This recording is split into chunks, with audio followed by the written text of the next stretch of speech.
part of the Press Play Podcast Network.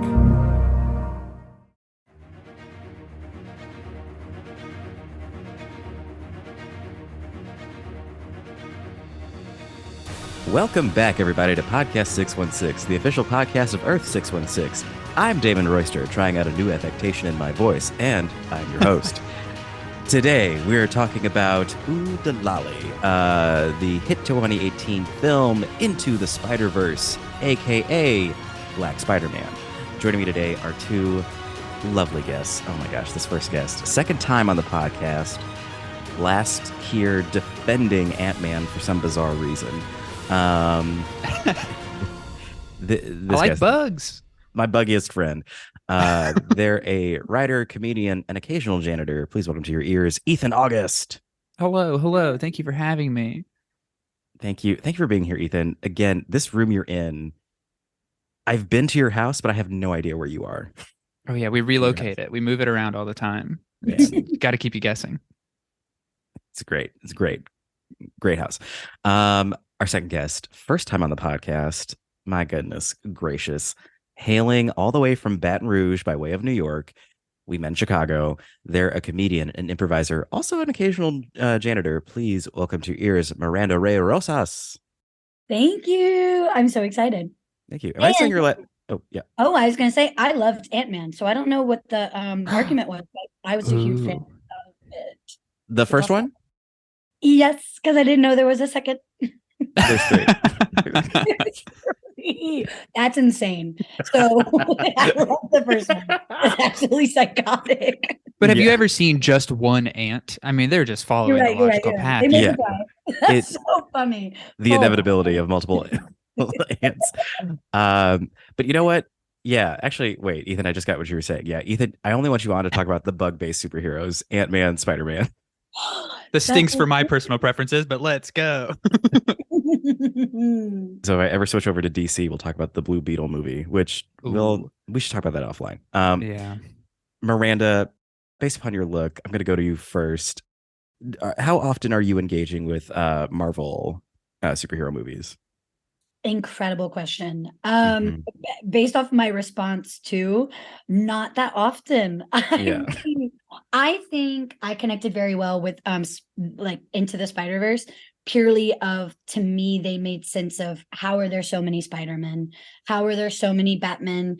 Why are there 3 Ant-Men? I can't keep up. I am absolutely I watched what's the one where they all get together and they have the big battle with the rings? The Avengers. It's most of them. Oh, yeah. No. Don't do this to her. Avengers Endgame. So I watched that one and I had not watched like majority of, like, I've never seen Guardians of the Galaxy and I was like, this movie's awesome. I don't get a lick of it. So that's kind of my like Marvel connection.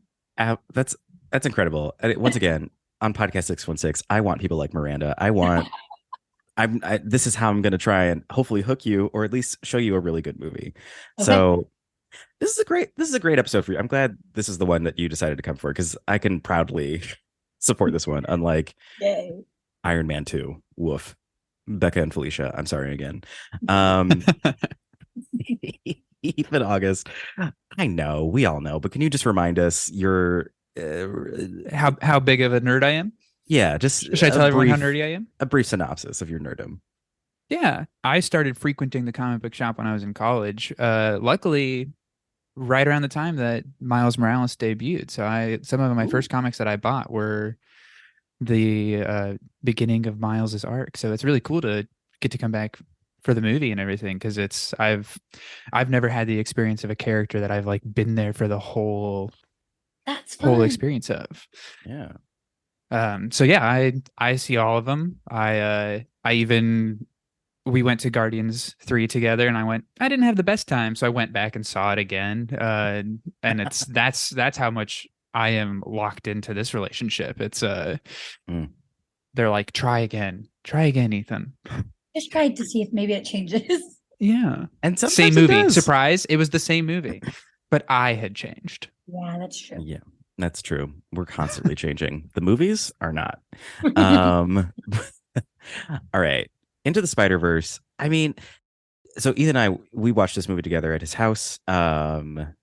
you own this movie, which was, I was like, phew. I think I told you we were going to watch it. And I was like, man, we're going to have to haggle about who's going to rent this. But thankfully you had it. But we were talking about this, like, it's so good that I don't really know what we can say other than it's so good. So We Miranda, don't want I'm to just actually, hop on the praise machine here. yeah, I'm probably gonna throw it to Miranda. Just like, did you like it? What did you I think?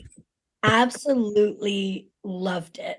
Like Okay. this is my second time watching it, and truly, I put it on. My roommate she was like doing errands, but she would pop in and out, and I'm alone on the couch, and I'm just sitting there like, this is the greatest movie ever. It is Yeah. so good. I'm alone laughing out loud. It's emotional. It's really well done. The story is beautifully done. I'm a huge Jake Johnson fan. And there's so much to it. I would watch it again tomorrow. Ah, Like it's really, really good. I love that. Mhm. It's an Academy Award winning. I think it won Best Animated Feature. While I was watching, I was like, this should have won every single award possible. Mhm. Even if it wasn't even part of the selection. It should Should Yeah. we should we make up some new awards to give this movie? yeah. That's really fun. Throughout the podcast, let's make up some awards we would give this movie, because I'll start. Best intro. Ooh. 100%. We get this Chris Pine intro, kind of summing up Peter Parker. Also, oh my god, I knocked my microphone because I'm so excited. The voice cast is crazy in this movie. Out of this Incredible. world. Wait, because it's Catherine Hahn, right? That plays Doc. and yeah, Okay. and they make her look like her. Do y'all Mhm. feel Yeah. like that? Like when I saw it immediately, I was like, oh, not only is that her voice, but that's her face too. Like it's a Yeah. bit like formed The towards animators said the same thing about Mahershala Ali, who plays Uncle Aaron, that they were like, he's just got such a distinctive face and everything too, that they used him as the Mhm. basis for their character design. So I think you feel that a little bit. You do. The dad is Al from Atlanta, right? Oh yeah. Paperboy? Brian, Tyree, Paperboy, Henry. yeah. Okay, Brian, yeah. he'll forever be Paperboy to me, but I need to learn his name. Real ones know that's Real ones Paperboy. know Paperboy. Yeah, Uh, really incredible cast. Yeah.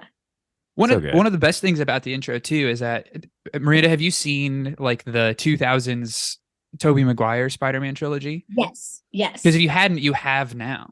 The intro Oh. to Spider-Verse is just like a montage of Yes. moments, of the best moments from the original Spider-Man movies. Oh, like when is he's so dancing down fun. the street. I love it. Well, And him definitely. like I think doing the train, everything is all. Yeah.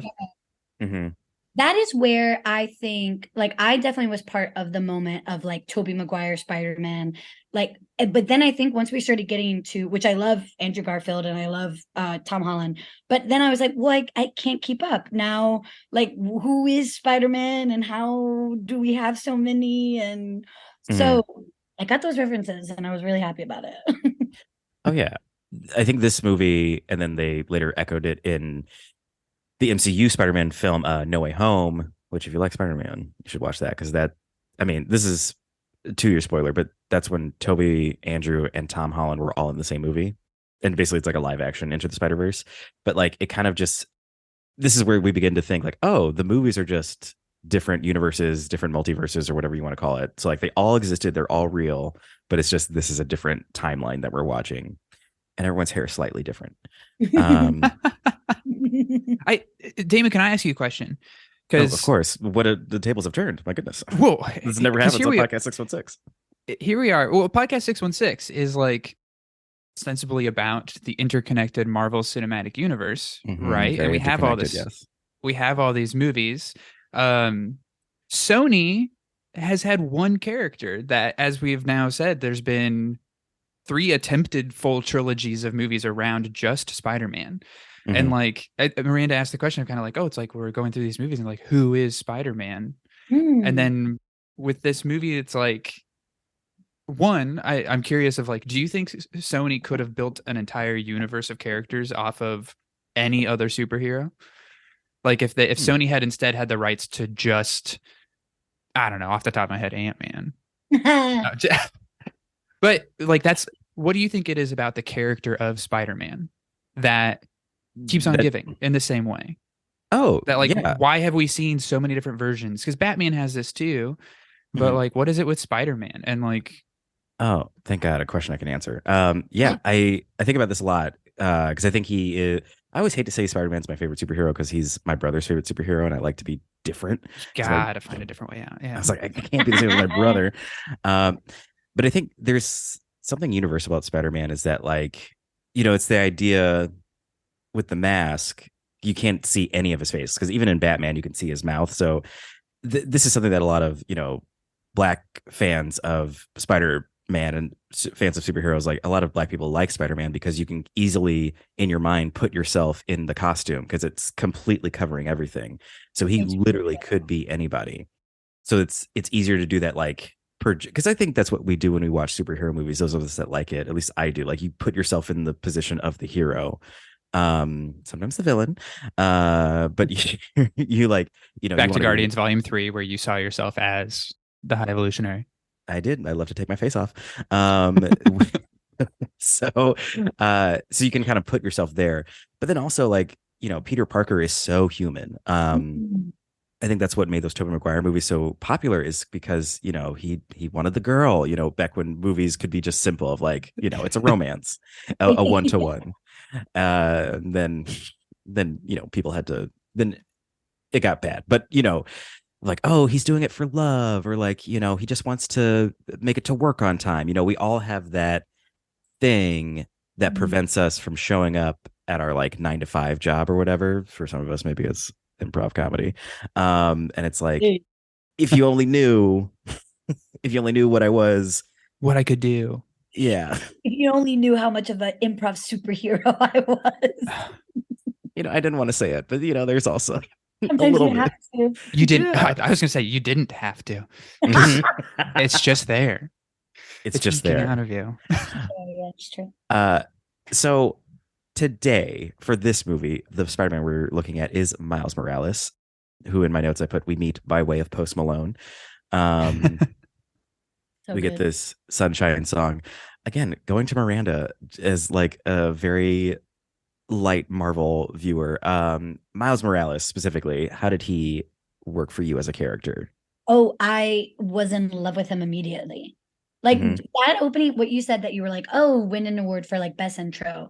And I think that too, like immediately it coming in and him singing that song. And like, it was so, I think so much of this movie was so naturally, genuinely funny. Like, of course, there's like, you have the Marvel jokes, like you have all those that are like necessary, I think, for these types of movies.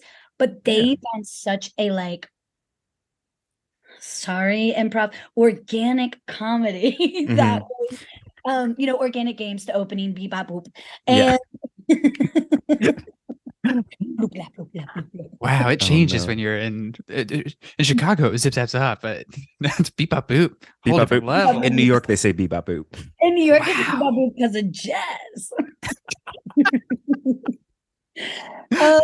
But I not jazz. Not jazz. Finish for jazz too. Please continue.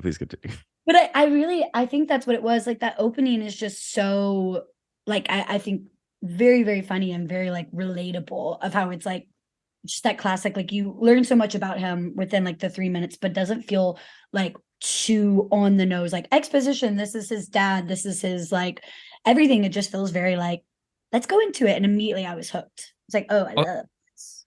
Also just so relatable to be like deeply in love with a song and not have any clue what the words are. Yeah, exactly. I loved it. Very cool. Sorry, I just took a sneaky picture. Yes. We also meet his parents. Oh my gosh, what are their names in the... I know them as Brian Tyree Henry and the woman from Dexter. Jefferson Davis is dad.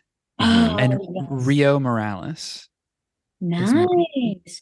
Wait, interesting. I did, because it's Miles Morales. I did have a question that I was like, wait, so he took his mom's last name? Took his mom's last name. Yeah. Huge. Yeah. Wow. Huge. Also, I don't know if this is why. I know in like one version of Miles' story that his dad is a former SHIELD agent, so he's a spy. So maybe they created some distance and can't have dad's last name. God, remember SHIELD? You remember Shield? No. Miranda? No, No. it's okay. That's what I thought. Ethan, don't scare her. I was like, oh my God, is this something I should know for like real life? Or they're Shield agents? And I don't know what it is. No. Don't worry about it. Okay, dad is a cop. I wrote in my notes, bold choice to make him a cop. 2018. 2018, we, very cute. Again, like I think this does a great job of like establishing Miles's character. Like when he's like walking through the streets, everybody knows him. It's like he's a neighborhood kid. Is this Brooklyn? It's Brooklyn. Brooklyn. Brooklyn's in the house. We get this lovely, his dad picks him up, takes him to school. Then there's this whole like, I love you. Like you got to say it back. Copy. Love it. Copy. Which, hey, if you're into dad shit, here you go. It's nice. I know it's nice. I'm learning to appreciate this stuff. So it's cute. You're There's actively watching me try things now. There's also just the like, what's the trope of if we take away from the like superhero genre and we're watching an animated movie where a character not only has parents but has good parents, that's unheard of. And maybe that's what I'm feeling. I'm like, one of them should be dead or evil. One of the, yeah. Or one of each. Both evil, both dead. Both evil, both dead, and back for a vengeance. This whole sequence of him going to, like, leaving Brooklyn to go to this school, one is an excellent exposition dump because there's just one line.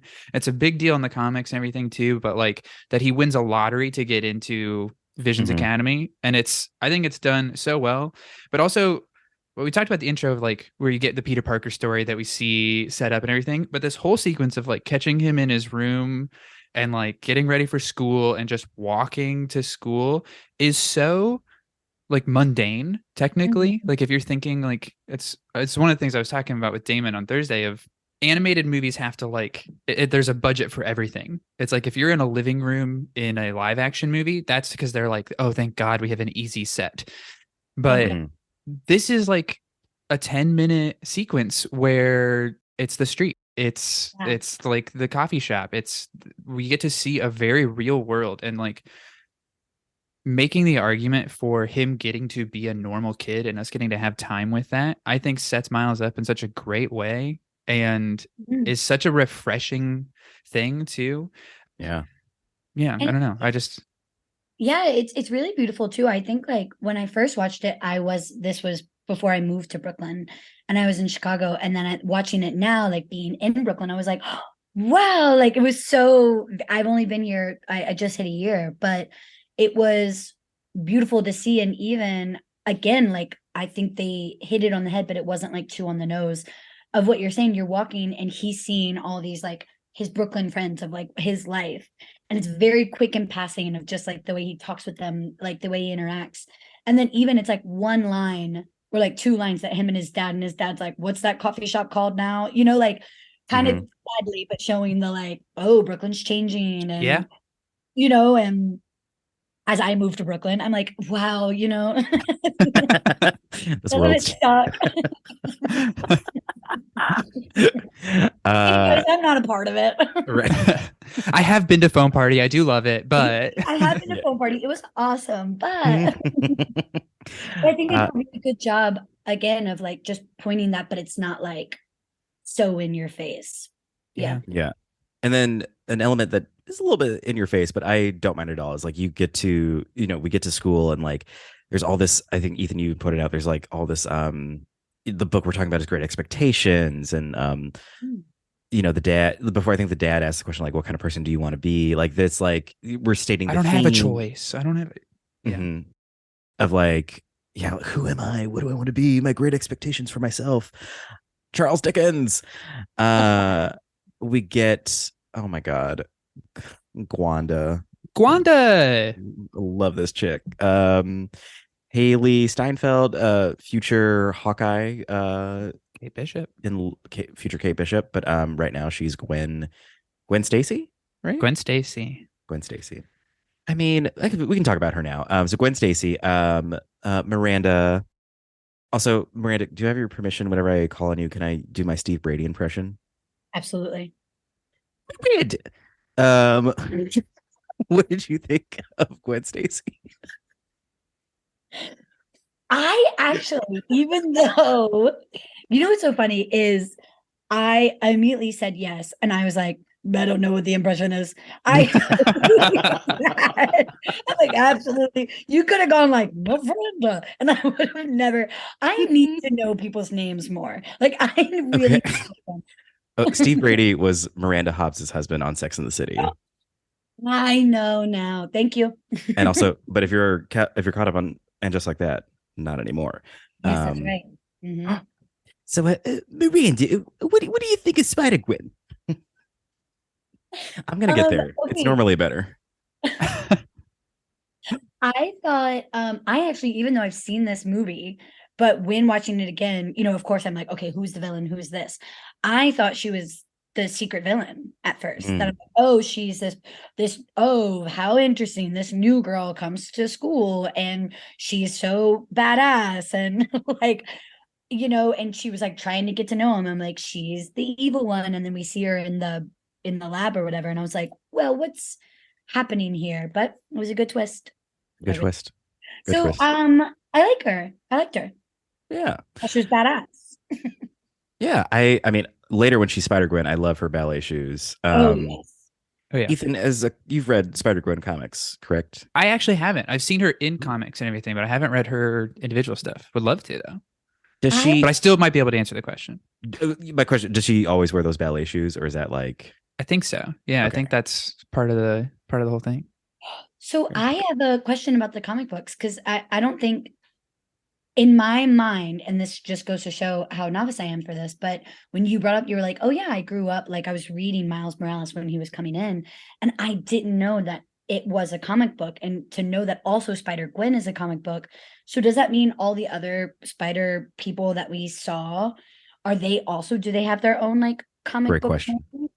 They don't all have their own like individual lines. So in comics, there's like appearances. Actually, even like, I think Spider-Man came from Tales to Astonish. There used to be like generic lines of this is like a thematic book that characters come into and they have their own issue, but then they end up being so popular, which is what happened with Miles. I think was set up for that all the time. They knew he was going to have his own line, but like Spider-Gwen was like a kind of like this, like a pop-in multiversal character that then they're like, wait, what if we can like launch her off into her own book? I don't know if that's true or not, but it's like Spider-Ham does have an appearance in a comic book. He doesn't have, there's not like you can't run out to the library and buy or get your copy of the Spider-Ham collected. That's a missed opportunity. Which is a big old shame. But you can reference it in like a comic book that you've read within like Spider-Man. Yeah. Spider-Man Noir, the Nick Cage that we'll get to at some point is he's had real appearances and like real storylines all on his own. Yeah. He's so cool. Wait, sorry, Damon, you can stop me literally at any time. But okay. You kick me out of the Zoom. Oh my gosh, yeah. Let's get it. But no, please. Shut the fuck up. So I have a question. As like a comic book reader, like I love to read, but every time that I watch a movie adaptation of book that I've read, a lot of times I'm really disappointed because I have such expectations for it. And it makes, especially for large books, so it's like, oh, they missed this important thing, they missed this important thing. But as a comic book reader seeing it in film, is it like more of like a joy to see it come to life? Or is it like for you to be like, oh wow, Spider-Gwen was there and like all that? Yeah, it's kind of like to what Damon said too. It's Spider-Man means a lot to a lot of people. I don't, because I grew up with like the animated series and stuff like that. But when I went to see Spider-Verse the first time, like there were kids dressed up as the character. Like and so it's, to me, there's a little piece of like, I've always believed with adaptations of things, and comics are interesting because they're constantly being adapted over and over again. Like even Miles Morales in the comic books has technically had 2 different origin stories. Like they've like redone his stuff because oh my gosh, sorry for the small thing. They set up 2 separate universes. There was the Ultimate Marvel line that got created around in like the early 2000s, and then the like main Marvel 616, and he was so popular that they put him into the real main continuity, and so then they kind of had to like redraw some of that stuff. But even a few years back, they came out with a video game where Miles stars, and you get to see his origin story again, and they're all very like they're the same components are there in the way that like Peter Parker has Uncle Ben who dies, and you get that there's the nod to that in this movie that they all have their version of Uncle Ben. Yeah. And Miles has Uncle Aaron is his big thing every time. But it's so interesting to see, and Damon, I don't know how much this has come up on the podcast, because Spider-Man Into the Spider-Verse is an origin story, which a lot of people like deride when they talk about comic book movies now, because we've just seen so many times. We've seen Spider-Man, we've seen Uncle Ben die multiple times on film now and everything. And so it's like to like still have this be an origin story that both has some of the best origin moments, but also doesn't feel like an origin story. It feels so in conversation with the original books, but it also is just like such a joy to like see it opened up to so many more people. Because even like the fact that you had seen it and you're not a comics fan, it's like I think Miles is like a truly special character. And so it's I'm always of the opinion of it's like the book is still there. Like the film doesn't like overwrite what came before it. And like in comics, I think there's such a good language of like we are expanding out, taking the things that we love about the original stuff and like making that bigger, making it more true. And I think that's something that this movie does to like an exceptional degree. Yeah, even like the fun there's so much fun like when Miles gets bit by the spider and it's like this big dramatic moment, it just goes and flicks it away. It's like because it's so we got bit by a radioactive spider. It's so like ubiquitous in the culture that's like we don't need to make a big deal of this, what's going to happen. So love that. We also in that scene we meet, what's the uncle's name again? Uncle Aaron. Mahershala Ali. God, what a great man. I love Mahershala Ali. We get a little graffiti. Miles is a graffiti artist, which, oh my God. In his final suit is the idea that he spray painted the spider. He spray painted an original Spider-Man suit. So cool. Love that. I love it. God, he's so cool. Like, I love when he has like the hoodie over the Spider-Man suit. I'm like, that's extra protection. I love that. And then he has his like Nike shoes on when they do it. He's like, I was like, all right, here's our Brooklyn Spider-Man. Yeah. Let's go, Brooklyn Spider-Man. All right. So gets bit by the spider. I think we immediately, this is where we meet the Chris Pine Spider-Man, and like we're fighting this giant goblin. Which is I don't like big things. I don't like creatures, but I'm like animated. Great. Fine. This is how we can do this. I will say, I just wrote my notes. The Rogues Gallery. Who do we have? There's the Goblin. There's Dr. Octopus or Doc Ock. Tombstone. Who the gray guy with the guns. He's just there to be a thug. Oh, Tombstone is the guy with the guns? Yeah. Kind of looks like a zombie, but he's not a zombie. Or is he a zombie? I honestly don't know much about Tombstone. I always assumed he was like a resurrected dead person who's like has all the properties of a zombie, but like he doesn't eat brains, or if he does so discreetly, quietly. Yeah. This is a me time thing. Yeah, in my own time, I'll eat your brains. So there's this big fight with the Scorpion. And the Scorpion, yes. Scorpion, yes, who is Latinx in this version. Okay, we love diversity. You're evil but diverse. What do we do? Then we have okay, so Miles and Chris Pine Spider-Man meet. It's like, oh, you're like me. You have the spider sense. You're like me. Could you imagine if you had a spider sense like that? I think there is a little bit of it when you meet like other improv comedians, where there's like a moment where you're just like the little like thing came out. Yeah, like it's like, whoa, you're funny. Just bump into somebody at the store or like reach for the same. There was a moment. Oh my God, I'm so sorry, Michael. If this doesn't land, please cut it. But okay, so I was watching Queen Charlotte on Netflix, like you do, and there's a scene where the king's mother is meeting with Lady Danbury, and they're having tea, and the king's mother's trying to like manipulate her to do her bidding, but Lady Danbury is like, no, you're gonna do what I want. And there's just a moment where the queen's like, oh, so you slay as well, is the vibe. That's not the vibe, but it's just like the feeling that I think is happening in this Into the Spider-Verse. Like, okay, so you also know how to slay. Great. Okay. Okay. Swing and slay. Swing and slay all day. Sadly, Chris Pine doesn't make it. He does die. And by Chris Pine, I mean Peter Parker. The actor. But since there's so many Peter Parkers, I just have to use blonde Peter Parker. Blonde Peter Parker. Do you think there was a gasp in the original screening where they were like, the mask goes off, like, he's blonde? Since when? Can you do that?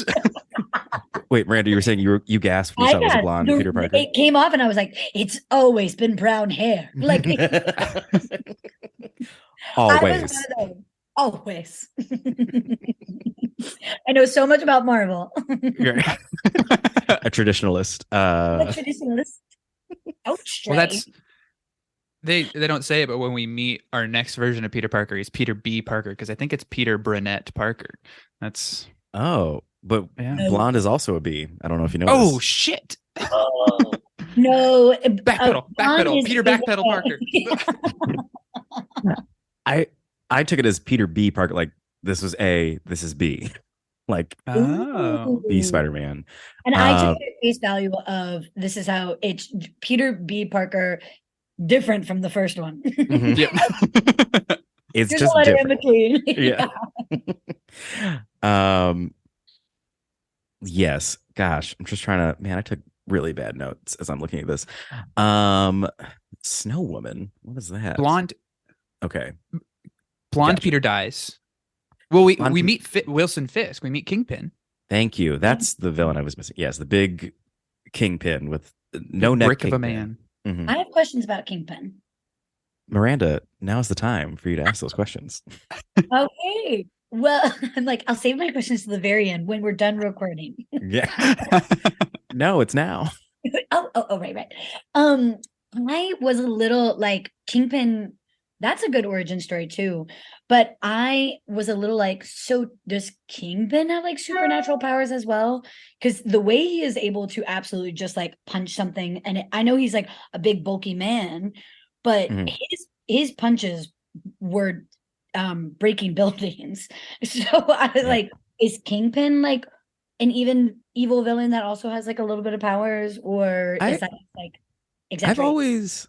I've always felt like it depends on the adaptation you're watching, because there's like some, like the animated series from the 90s, I feel like the Kingpin there, no powers, but a lot lately, and maybe Ethan, you can speak to the comic books, like it feels like I've always taken it as like he's somebody who has superpowers, but he didn't make a costume. Like he's like, I'm not going to make a big deal out of it, but I am super strong. Because he's like mostly just like a gangster and like does organized crime, a Kingpin. Ethan, do you have any Kingpin insight? I think he's just strong from carrying. When he originally got rich, it was all from money or just like metal coins, and so he just got bulked out carrying all them bills and stuff. And it's a penny punch. It's just he's got a Scrooge McDuck vault of gold coins. But part of it is that he wears it. Like he's a normal sized human being that just is like has got all of his money. It's his bank on him because he's protective of it. So that's he wears the bank. It's not actually his punch. It's the weight of the gold hitting you. Yeah. He's just dropping it. There's actually no physical like exertion. It's just like no. So like we enter in this phase of like everyone mourning the loss of Peter Parker. Ethan, yes, I do have before we totally move on here. That's the so Peter B, or not Peter B, blonde Parker. Chris Pine. Chris Pine is trying to get the doohickey into the super collider to shut it all down. The goober. That's the goober. That's the thread of the universe.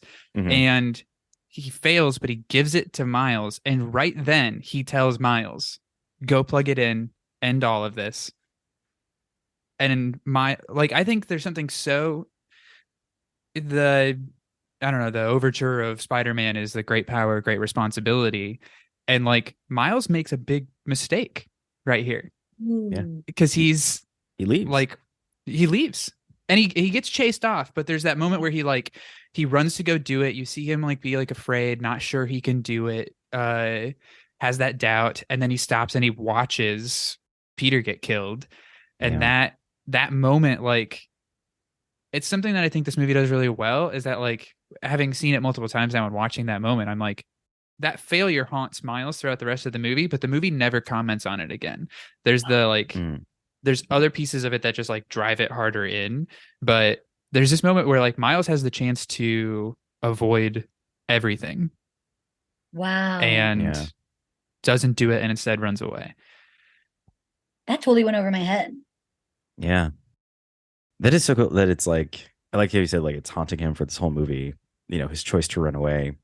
And much like Miles making that choice to run away, this podcast is making the choice to take a break. So we're gonna thank you. Sometimes the transitions are tough, and other times they're in the pocket. So we're gonna take a quick break. When we come back, we're gonna talk about all we haven't even talked. We're talking about all Spider-Ham, Nicolas Cage.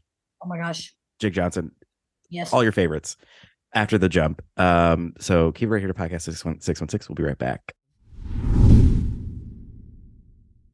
Welcome, everyone, to Podcast 616, the official podcast of Earth 616. I am your host, Damon Royster, and I am inviting you to listen and subscribe to this Marvel Cinematic Universe podcast. On Podcast 616, we gather some of today's greatest comedians, writers, and actors to dive deep into all things Marvel, like comic book history and lore, all the interconnected superhero storylines, and of course, who's hot and who's not in the MCU. Honestly, why aren't you listening right now? You have the power to listen to Podcast 616. And as we always say, with great power comes even greater responsibility. Listen and subscribe to Podcast 616 wherever you get your podcasts. Hello, Brooks here with the Books with Brooks monthly book club podcast. Here's how Books with Brooks works. We read one book a month, and then we talk about it. Classics like Stephen King's The Shining, debut novels like We Are the Brennans by Tracy Lang, and tons of other compelling, life-changing stories, one book and 1 month at a time. So come read along with us, and then listen in.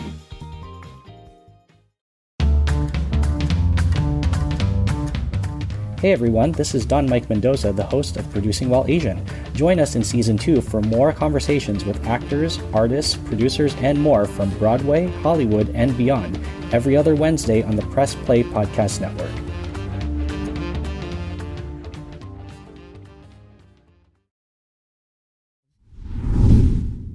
And we're back. Ethan August, going over to you. Talk to me about Sweatpants Spider-Man.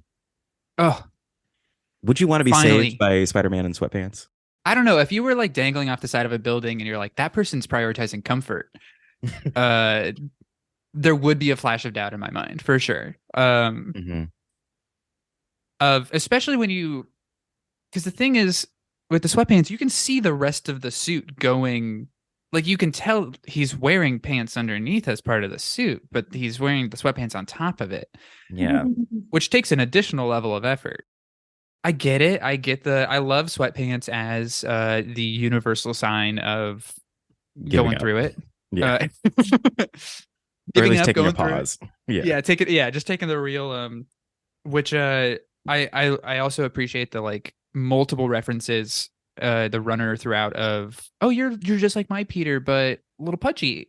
You just the multiversal distortion, as he says with Doc Ock. Mm-hmm. Yeah, and we also get this backstory with Jake Johnson's Spider-Man of like how his life went and how he and Mary Jane are divorced, I believe. Yeah. Divorced from his MJ. Oh boy. Get older. The back injury, which is a real Tobey Maguire had a back injury from playing Spider-Man. No way. Yeah. I think that's, I mean, also the third one was terrible, but I feel like that was why there was not a fourth one. Just couldn't do it. He couldn't do it. Because he was holding the weight of Spider-Man on his back and he just exactly. It's like, I gotta carry this whole franchise. I like Jake Johnson's Spider-Man. I mean, I love this like mentor-mentee relationship. I love how resistant he is to it. Mm-hmm. I think their friendship, I think, is very nice at the core of this movie. Because I don't think Miles has like a regular friend who's not Spider-Man at this point. Yeah. No, he seems to be beloved by the kids on the basketball court that he's walking past, but Mhm. no one Not individually there for him. Yeah. He's got fans, but Does he Does he have friends? Hmm. Did we all say friends at the same time? I said real ones. Real ones. All my So friends, my real ones. Miranda. Now that I know that was oh my perfect. God, Steve Brady? Miranda. Yeah, sorry guys. I just wanted to talk to Miranda. Can you talk to me about how you were living for the action sequences in this movie? Ooh. How much were you? loved them. I was living for them. I loved them. I'm thinking, yeah, that was again one of those moments where it was like that little mentor, the montage, the mentor moment with Jake Johnson. I thought was perfect. Okay, that is a huge question I have for y'all. In Tobey Maguire Spider-Man, it just comes out of him, the webs. Oh, yeah. Here we Right? go. Yeah. Yeah. Okay. But in this, they're wearing a little wristband that makes the spider web. Does it I would make the say- spider web, or the spider web comes from them? So it's normally what you saw in this movie. What they did with Toby was very bizarre for all of us. It has never been that. What? And whereas that is my first introduction to Spider-Man, so I see the wrist and I'm like, now what kind of fucking cosplay goddamn like What kind of rinky dink I was Spider-Man like, listen, he's a spider, it comes out of his skin now. It all makes sense. So I saw that. Okay, that clears up so much for me because I was like, what a huge mistake they made. I Web got one cartridges? note, Spiderverse. Right. Where's the It is sticky the stuff web. coming from? Yeah, it is straight. And like, I feel like I've never seen a Spider-Man movie that uses the cartridges address running out. Maybe the Andrew Yeah. Garfield ones, but I haven't watched It was them in in a the. while. I was gonna say that's. I think maybe why the original movies were like he just makes the web because in the at least in the animated series he's constantly out of it. Kid does not prepare. Just like I Yeah. gotta go get more web fluid. And like, all right, well you're in the middle of something right now. Yeah, he's like I- this got this lifelong supply of web fluid. Like you never see how how does he refill it? How does he make it? That's so interesting. Mm. What a very kind of like human connection to Spider-Man that he isn't this like above all be all. He's like, well, because I guess yeah, why did I never think of that? I'm like, well, he gets bit by a spider and then now it's like he has glands. Like- He's got glands. Yeah, he Your has a new spider web. gland that just shoots out spider webs. Okay. Miranda, I have a question for you because I Yeah. as an adult have not been crazy that my guests are asking the questions, but okay. back to New York. Oh, we have Losing- taken No. control. Ethan, please. I guess Michael, we've lost control of the podcast. Would you recommend anyone try to catch a train in the way that Miles does here? Have you seen anything like that on public transit of someone on the outside of the train dragging dragging another body? Yeah. Dragging another body. Is that a common New York thing, or because that I was like, oh, I get this. This feels right. Yeah, that's every single day. I think Just- that's just the New York life, you know what I'm saying? One day, I do see some things on the train. I'm like, Yeah. well, I'll drop that. That is one joke that I laughed very, very hard at was when like, what is it on the news or the radio? And they're like, it seems to be a child dragging a dead corpse. Like there was something, Yeah. and it made me laugh so hard. Yeah, I mean, transit can always be crazy. Mhm. I love how you got real with us. Yeah. At the end Let's of the buckle day, down. Let's talk about infrastructure. and that's really why I brought you here. For the 616 on the 606. Okay, spin. In that Okay. web. Spin that web. And can I say we're on fire today? Let's go to, if it's okay, I want to hop to the scene where like Spider-Gwen shows up. This is basically like where like, Jake and Miles, who still, oh my God, shut up, Damon. Miles got the little cute costume from Stan Lee. love You'll grow it. into So it. sweet. Grow I into love it. it. That Wait. reference I got too, because that's the creator of Marvel. Yes. Yeah, that's why we're all here. What if you're like, No, what the fuck are you talking about? That's Alec Baldwin. No, It it's does kind of look like the bunny mention person. Playboy bunnies. Oh, Hugh Hefner. Hefner. Oh. Wow. Sorry. Bunny first. The bunny person. They Yes. both have a roster of characters. That's true. I think actually Very that's different hilarious. audiences. Actually, Miranda, that's actually hilarious that you said that because, as I'm sure you know, Stan Lee cameos in all the Marvel movies until he passed away. Yeah. And in one of the Iron Man movies, Robert Downey Jr. goes, "Hey, good to see you, Hef," and it turns around and it's Stan Lee. So like, Really? You're in it. You I think got your you're- thumb I think on you know the more than you're pulse. letting on. I have the Spider-Man wristband, and I'm like shooting webs. Directly into your webcam. Yes. All right. So we go to Doc Ock's office. This is a great reveal that Catherine Hahn would be Dr. Octopus. Oh, such a good reveal. Because in this era, women can be anything, including Dr. Octopus. Absolutely. And I'm glad we are saying it, and we're not afraid. I don't like her fleshy arms. The octopus backpack. I miss the Alfred Molina medal. There's multiple points in this movie where you see her arms like pulsing and swelling, and it got to me. They look like worms. They are very wormy. Yeah. Very wormy. Dr. Worm to puss. Okay. No, please don't give me a Yeah. pass. Okay. No, that's my worst joke yet. So she shows up, she goes ham on all these people, and then she's like, there's a big chase. I feel like Spider-Gwen saves them. I'm really jumping all around. Spider-Gwen saves the day. What did they? But then also Jake Johnson teaches Miles how to properly swing. That swinging sequence is very, very cool. Whip and release or something. Yes. Yeah. Yes. Can I animation geek out for 1 second here? Absolutely. So most films run at 24 frames per second, and the backgrounds throughout this whole movie run at 24 frames per second. But for most of it, Miles runs at 12 frames per second. So it's like every other frame is missing in his movement. So it gives him that like pop art like feeling. There's like a jerkiness to it almost, but it feels wonderful.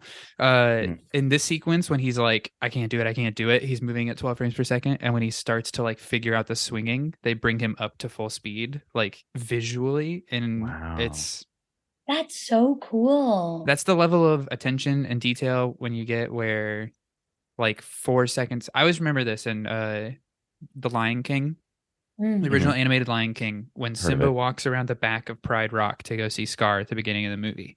That sequence of him just walking around the corner took 24 hours of work from an animator. And I think the numbers on Spiderverse are even like more exponential. But when you have that much attention to like individual seconds, like a single panel, like you get to see all this detail and all this like attention that's just, I think, pays off in every frame. And you have that like long sequence here of them like figuring out their swing, and you're like, oh look, we're celebrating like boys doing the basic work. And then Spider-Gwen shows up and it's like a ballet extravaganza. She's just zipping around everywhere and just really gives it to him. It's a great intro for her. Fantastic intro for Spider-Gwen. I want thank you, Ethan, for that. I want to take that and then spin off into our other Spider people, because they're also like various animation styles, which I think that's really fun. Like, you know, you get Spider-Ham, who's much more like Looney Tunes, and then you have the noir Spider-Man who like constantly his coat's blowing in the wind that's not there. And then you have, where is that wind coming from? Yeah. And then we get some anime with Penny Parker, and her robot, who, Ethan, you said this was her dad? Okay. Well, they say briefly in it that it's her dad's robot. She is telepathically linked to the spider who now pilots her dad's robot. So basically another set of daddy issues here. Yep. Her dad's the robot. R.I.P. Tin Can Spider. Mm-hmm. With all the multiversal Spider-Man assembled, tag yourself. Which one are you? Oh, this again. I hate that you asked the question, but it's a great question. I mean, Miranda, would you like to go first? I'm absolutely Spider-Ham. Hands down. I'm a hands down. I'm Spider Ham. When he gives him John Mulaney will forever have to do that.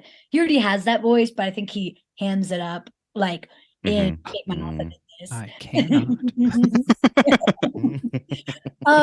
But there's so many things that he does that he looks clumsy, but he is like Spider Ham. But yeah, so that would be me. I think if I got bitten by a spider, it'd be like, well, now you're a pig. And I'm like, and when we met at the beginning of this and shook hands, your hand was sopping wet. It was quite gross. Yeah. Thank you for bringing that up, Ethan. And you still have not explained it.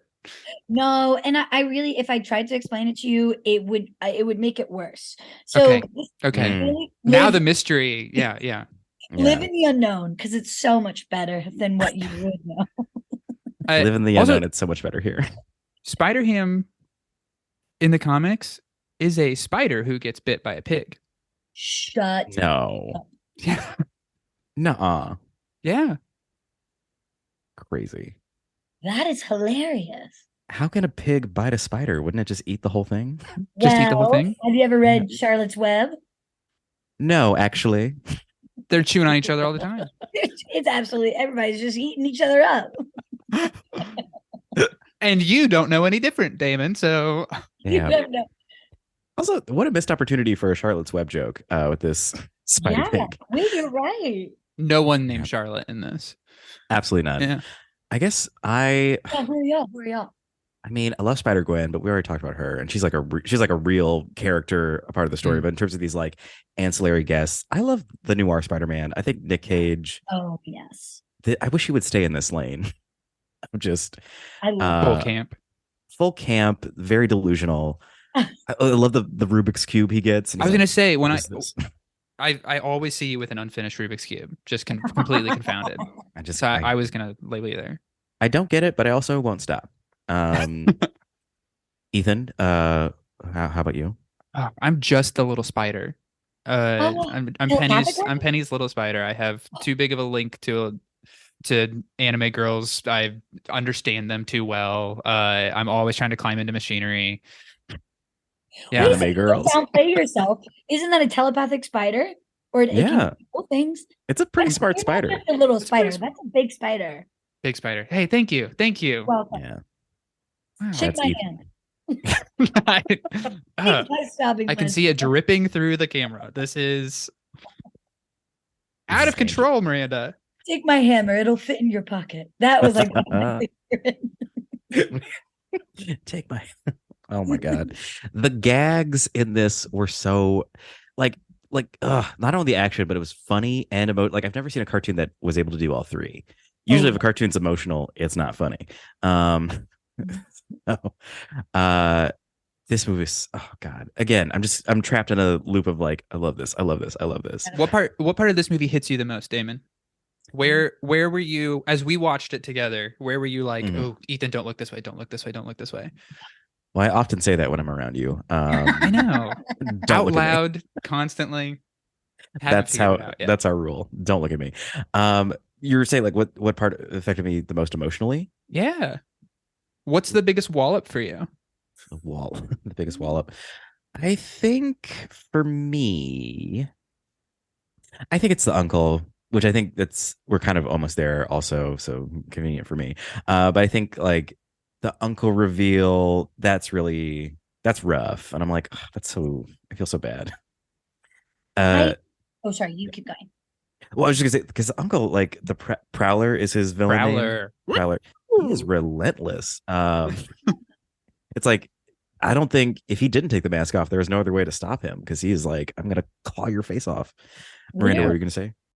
It's funny that we brought up Lion King. We're doing mind meld, but we Bip, bop. But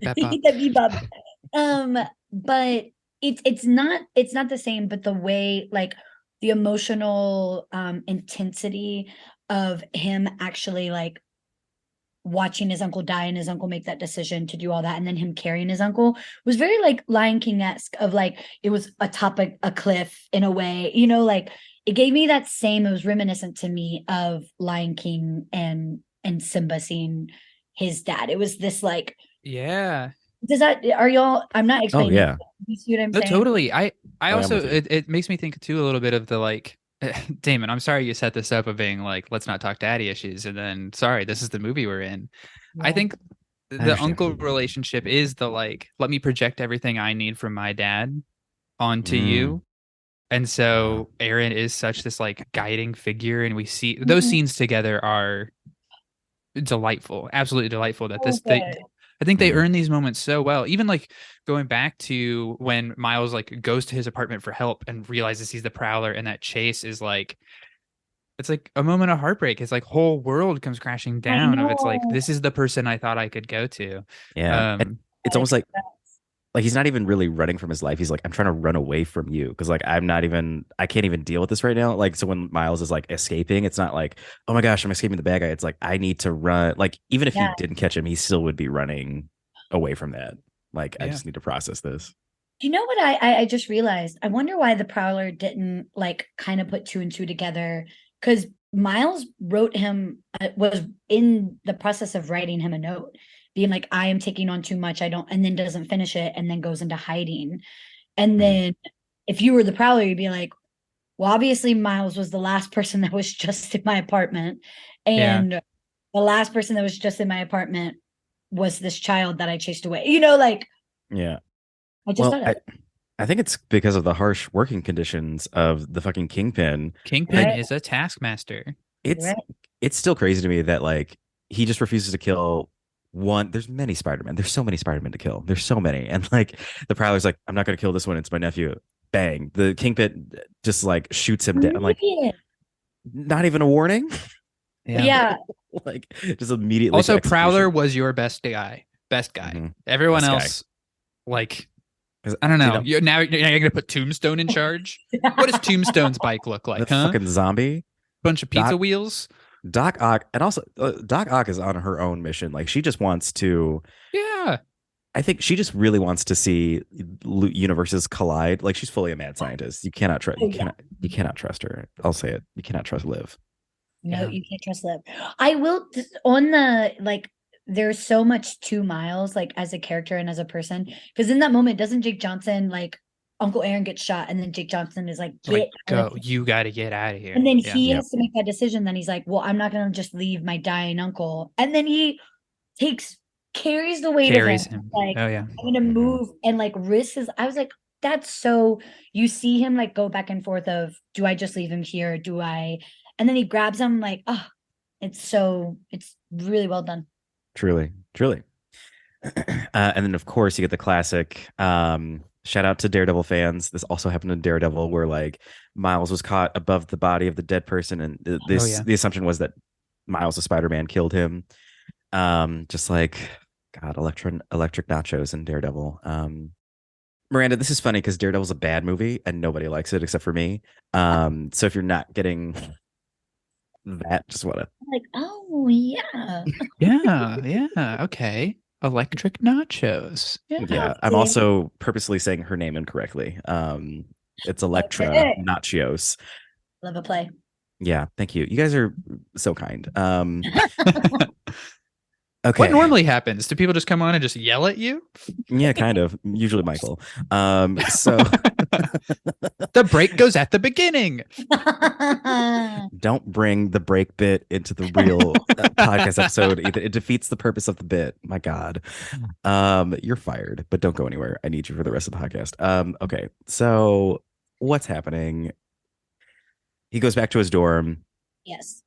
Ethan August, I noticed that you were naming the roommate. Genki. His name's Genki? Yes. In the comics, Genki is Miles' roommate and eventual accomplice and best friend. A true delight. Technically, I don't know, even in this movie, a mentor character because of his comic book collection. You know? I did have the moment while Damon and I were watching it where Miles with his sticky hands tears apart this comic issue, and I was like, "Ooh, that's probably worth some money." I thought the exact same thing. He literally tears it apart, and I'm like, One, is that yours? And two, that's gotta be a lot of money. Yeah, I will air this for the podcast briefly that my original, so I collected issue by issue the original Miles Morales series and was like, this is a really special book. And I love lending things out to people. I think reading is to be shared. Yes. Gave the first 6 issues to a friend to read, and she spilled red wine on all 6 issues and All ruined 6? them. Mm-hmm. Was she just pouring them out on it? Yeah. Yeah, she goes. She also, yes, she drinks like Tyrion Lannister from Game of Thrones, so it's just the biggest. Yeah. It's like, She owns no cups. She used all books as a vessel. Yeah. Also, comic novice. She felt like she had to have all 6 of them spread out, open to understand the story. Just read them all. I'm just trying to figure out why all 6 were like, while drinking wine, all 6 were right next to each other. Yeah. Yes. Please do not use your comics, and especially your friends' comics, as coasters. Yeah. No. Ethan, I agree, and I will stop doing that with the Green Lantern comic you lent me. Yeah. Okay, so the Spider Gang shows up, and they're just like, "Hey, Miles, you fucking suck as Spider-Man. You can't come to the big battle. It's not working out. Literally, you got your uncle killed. You're a mess. You're a big flop. Sorry." Said that was word for word the dialogue. Mm-hmm. Yeah. Word for word. Oh, I've seen this movie at least twice. We get a very emotional dad scene. Would you say this is your emotional wallop, Ethan? This is my wallop. Mm-hmm. Dad being like, Miles, I can see your shadow. I know you're there. Him knowing that Miles is there, and Miles actively not being able to say anything back. Because he's tied up by webs. Tied up by webs. Also hilarious to imagine if it was Genki instead. Mm-hmm. And he's like, I can see your shadow. And Genki's like, I don't know you. I like barely know my roommate. What do I say to your dad? And then Not your son. Jefferson's like, I got to get this off my chest. And imagine being the roommate having to try to relay that speech. Be like, hey, your dad stopped by. Also, your uncle's dead. That too. He doesn't say it. He doesn't say that. I was listening for it. He doesn't like give him the news or anything. He just is there to be like, Miles, you got a spark. You have a spark. I'm back. Okay. Oh my gosh. Well, thank you for coming back. Just tears. I come back around and my eyes look like Miranda's hand. I gotta say, this is as I've been on every episode of this podcast, and this is definitely the wettest episode I've ever been a part of. So through the sorry, Wakanda forever. I know. Not even a discussion. Water. Nothing about water. Watch that one. Yeah, so much water in that one. Through the power of his dad saying you have a spark, Miles realized that he does have electrical abilities, because he's not just like any Spider-Man. He's different than the other girls. He has electricity and invisibility powers, and then he does it. He gets out of the webs. He goes, hits up Lily Tomlin's Aunt May, which we've got to say, Lily Tomlin and Marissa Tomei, best Aunt Mays. Best Aunt Mays. Top 2 Aunt Mays. And I've said it. Rosemary, whoever, and Sally Field, goodbye. Her prayer scene.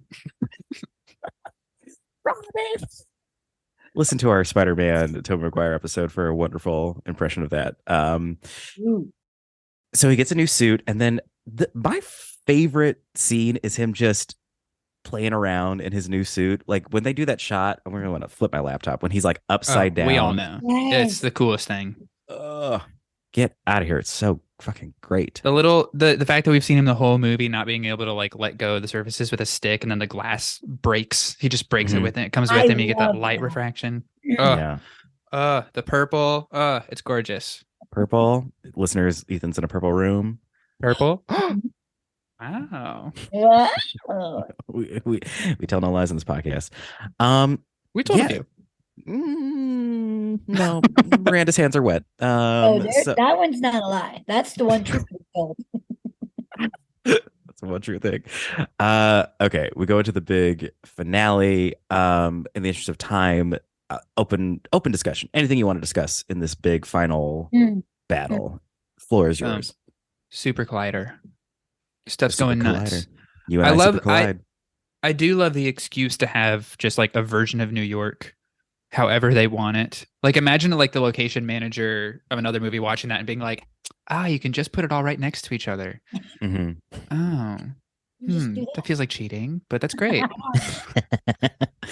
I I want to have him on the bridge, but I also want to have him on a train, but I also want to, it's like, let's do it all. And a let's do bus. it all.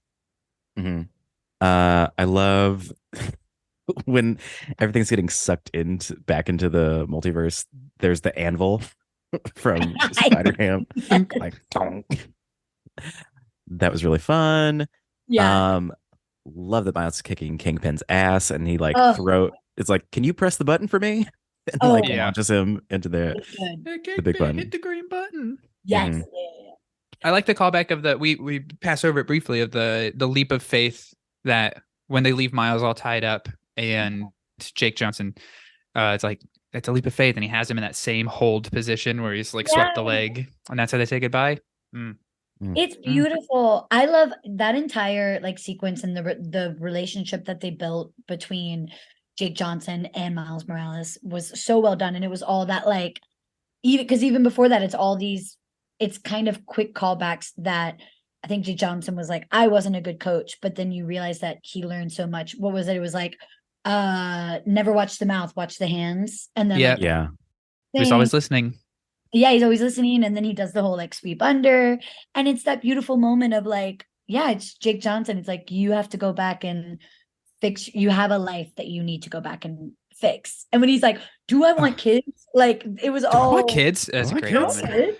So with Miles having this like responsibility that he's like trying to come to terms with, where you see Peter B. Parker the whole time having like run away from his life and being like, I mean, it's something that I've been thinking a lot about lately of our action heroes in movies, and our superheroes are often the one, they martyr themselves. And it's something that's so like lovely in this movie, is that it's like in a lesser movie, Peter B. Parker would get to stay behind, you know? Yeah. Like he would get to stay behind, but it's like, no, dude. Like you have a life you have to go live. Yeah. You don't get to sacrifice yourself for everybody. You don't get the glory of that. Which is the like, easy way out. What is it? Yeah, that super collider fight and everything is the easy way. My quote references Hamilton. I'm like, you know that famous quote? And from Hamilton? Like, dying is easy. Living is hard. Yes. Yeah. It's like, what's that profound? Hold on. I think it was a president. Let me see. It was definitely George Washington. That is so true. And that's like such a difference from like when these heroes were originally written in the 60s, where it was like, gotta sacrifice. You're not meant to be happy, man. Because, it was still like that, even that 50s mentality of like the man's got to provide. So the superheroes got to provide as well. Like you don't get to be happy. You don't get to connect with people. But, Spider-Ham, you got to bring home the bacon. Got to bring home the bacon. God, Ethan, you are so fired. You got to do these things. But yeah, this like this new 21st century mentality of like, you don't just have to sacrifice. Like you're also a person, which I think is also why we love Spider-Man. Like Spider-Man is also a human being. You have to live in the world, not just die for it. I'm all for it. Listener, if you can tell, I'm all in on Into the Spider-Verse. Me and I'm not budging. This is the line in the sand. It's good. If you are a listener and you don't like this movie, write in. Let's hear from you. Truly. Do you have a version of that? No, I really should. People write in. Also, if you're listening to this podcast, tell me, because I have no idea. Write in, say hi. We've done so many episodes, and people are like, "Oh, I listened to it." I was like, "You do? You do? Legit?" But I think you know what. But honestly, guys, you know what brings me back week after week doing this podcast? What is it, Damon? A little thing called Fuck, Marry, Kill. Favorite segment of this week and every week, a Fuck, Marry, Kill. We pick 3 characters from the movie and we decide where we're going to fuck, marry, or kill. I am issuing the game to begin now. On the docket for this week's Fuck, Marry, Kill, we've got Miles Morales, Spider-Gwen, and Jake Johnson's Spider-Man. Ooh, Dalali, I will go first. Man, I'm so sorry. I love Spider-Gwen so much, but I'm going to kill her. See, this is the hard thing. When good movies, I always try to do good people for Fuck, Marry, Kill. There's no easy, I would say kill this person. We'll make it easy. Yeah. You're like, Fuck, Marry, Kill. Kingpin, Jake Johnson. The zombie. The zombie. Because we would post- all fuck Tombstone. Absolutely. Yes. Yeah. I mean, I honestly would if that was the lineup. I'm not gonna tell a lie. Spider-Gwen, I think I'm gonna kill her off just because I think I would be happier with the other two. And that's true. Like, it's not her fault. It's just Right. this is what I have to do. True. I would tie her ballet slippers together and watch her trip down a flight of stairs. Oh no, that would do it. Kindly. If you are listening and you are a Spider-Man villain, please don't listen to that part. No one's ever tried That's that. her Achilles heel. She can't use her webs after you tie. Yeah, don't worry about the swinging. It messes with the these are- circulation. this is all Yeah. legs. Yeah, that's it. My fuck will be Jake Johnson Spider-Man. You know, I like a haggard man. I like someone who's been beaten down. I think he would just need one weekend with me, and then he would go back to Mary Jane. But just like You're the person that yeah. helps them. yes, I'm the hooker with a heart of gold. That's what I would be in the situation. It's like, you actually love your wife. What are you doing here? Literally. And then I would marry Miles Morales. Yeah. I would wait till he graduated high school. I'm not crazy. Yeah, for the legal purposes of this question, we are all 16 years old. Yes. Yeah, we're 16-year-olds talking about cartoon characters. Yes. Honestly, if you've got a problem with this, get over yourself. Right Everyone in. has that. Everyone has Right that in. animated crush too. Oh, Oh absolutely. my gosh, yeah. I'm seeing a bit of your type because you absolutely would have fucked Tombstone, who scares the fuck out of me. And so does Jafar. So if Yeah. I'm afraid, Damon's aroused. That's Yeah. the rule. Because unlike you, That's I what like it to is. I like to face my fears. Ethan August. Damon, I can see your shadow under the door. Ethan August, please. Who are your picks? Wow. I might just for the sake of divergence, I'll switch. I'm marrying Miles because I want to support him my whole life. I've been there for most of it. I want to just keep supporting you, Miles. I'll kill Peter. Let's say I'm meeting him at the beginning of the movie. That's what he wants. You'll let him stay know, behind and sacrifice himself. I'll be the last big glitch for him. Spider-Gwen, punk rock. Yeah, that Punk is a rock. perfect moment. She's punk rock and ballet combined. I'd learn a thing or two, and then Miles and I would, be able to figure it out. Maybe I'll figure it out. That sounds That's a beautiful. good way to put it. She I think would be a fun ride. You'd be Yeah. like, oh, this was very fun. Wow, yeah. And I So, think she'd be healthy about it afterwards. Yeah, absolutely. She'd be like, okay, no more Yeah. talking. One last time. Miranda. Steve Brady, Lawyer? Yeah, just God, like God. that. Miranda. I know Wait, you divorced the me. lawyer. You're the bartender. Oh yeah, I'm the bartender. You're a lawyer. And the lawyer. Okay. Beautiful, beautiful decisions. Yes, absolutely. Love Spider-Gwen. I think she is great. I would kill her. I'd kill her off. Yeah.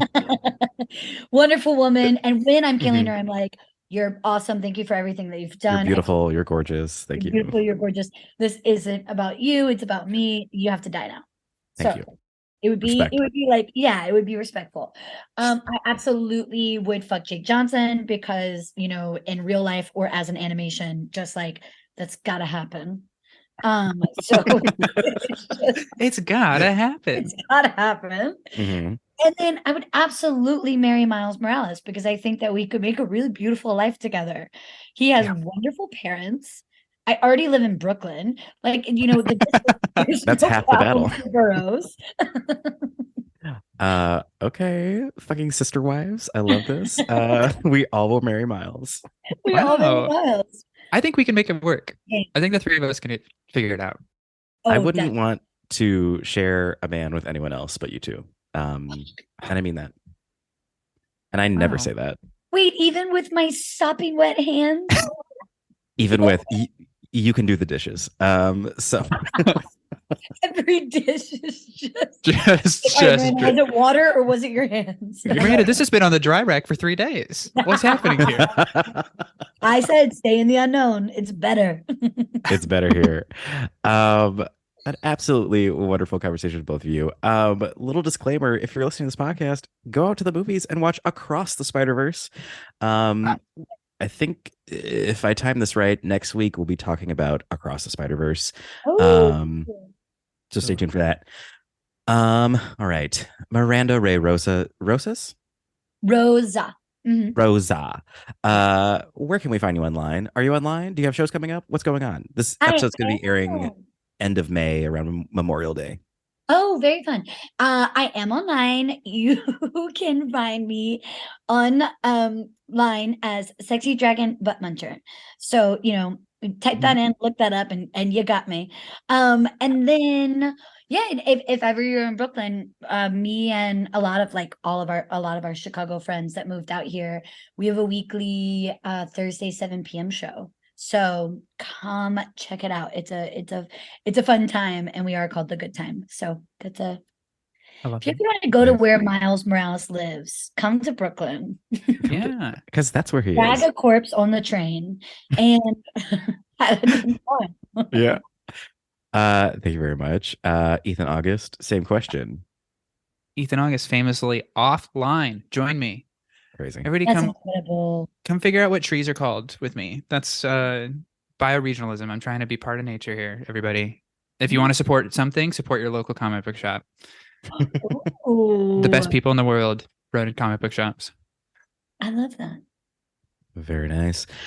This is Podcast 616. You can follow Podcast 616 on Instagram at Podcast 616P3. That P3 stands for Press Play Podcast, the podcasting network that allows us to do such extravagant things like fucking cartoon characters. Producer Michael, if you want to hop on the mic real quick, what letter grade would you give this podcast episode? I love this episode. I give this one an A++. Ooh! Wow. Gotta say, once again, been a while since I've heard a double plus, so thank you, Michael. It's because we spent some time at Visions Academy. Yes. Great Great expectations. expectations. Bip, bap, bop. Bip, bap, bop. Also follow me, Damon, on Instagram at Damon. Please. Yeah, I'm really funny. Also, if you're in the Los Angeles area on May 31st, check out the Chilax show. We're doing a Chilax summer camp show hosted by it'll be Elizabeth Andrews, but like not Elizabeth Andrews, but you know what I mean. I forget the name of her character she'll be. But it'll be a very fun show. It's a joint show with the Illuminati Hour, Wet Bus, Tall Boys Club, and Family Reunion. Fun. Wonderful. Dare I say an Avengers assembly of many comedians. I don't know. They have been planning this for years. Oh my god. Well, Improv weeks. years. Improv years. 2 weeks. Yeah, 2 weeks. Yeah, 2 weeks is 2 years. Improv years. There's an email thread that's going very well. All right. Wow.